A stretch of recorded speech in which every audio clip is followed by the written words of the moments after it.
পঞ্চগড় সীমান্ত দিয়ে অবৈধভাবে ভারতে প্রবেশের সময় আটক বাংলাদেশি তরুণীকে নিয়ে অপপ্রচার করছে ভারতীয় মিডিয়া। সংবাদ সম্মেলনে জেলা পুলিশ সুপার সাংবাদিকদের এই তথ্য জানিয়েছেন। রবিবার দুপুরে আয়োজিত এই সংবাদ সম্মেলনে পুলিশ সুপার আরও জানান, গত মঙ্গলবার অবৈধভাবে ভারতের উত্তর দিনাজপুরের ফতেপুর বিওপি দিয়ে প্রবেশ করে প্রিয়ন্তী রায় অর্পিতা নামে এক তরুণী।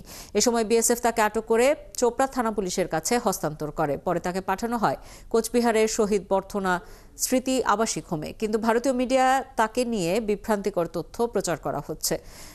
মূলত মেয়েটি অসুস্থ, ভিসা ছাড়াই চিকিৎসার জন্য সে ভারতে প্রবেশ করে আটক হয়। সম্মেলনে উপস্থিত ছিলেন মেয়েটির বাবা মা। তারা জানিয়েছেন, মেয়েটির সঙ্গে ইসকন বা ধর্মীয় কোনো সংগঠনের কোনো সম্পর্ক নেই। আমরা পুলিশ গেছে সোমবারে ও এখানে জাতিসংঘ গেছে, যাওয়ার পরে কোথায় কী করছে আমি তো মানে আমি অসুস্থ, আমি বলতে পারি না। তারপর যে মিডিয়ার মাধ্যমে বা এর মধ্যে শুনতে পাচ্ছি সে ইন্ডিয়া ধরা পড়ছে। তো আর আমার মেয়ে এমনটা নয় যে খারাপ কিছু করবে বা কোথাও যাবে, সে ধরনের আমাদের কোনো ইয়াই ছিল না। মানে আমরা বুঝতেই পারিনি যে মেয়ে আমাদের মানে কি করতেছে ও।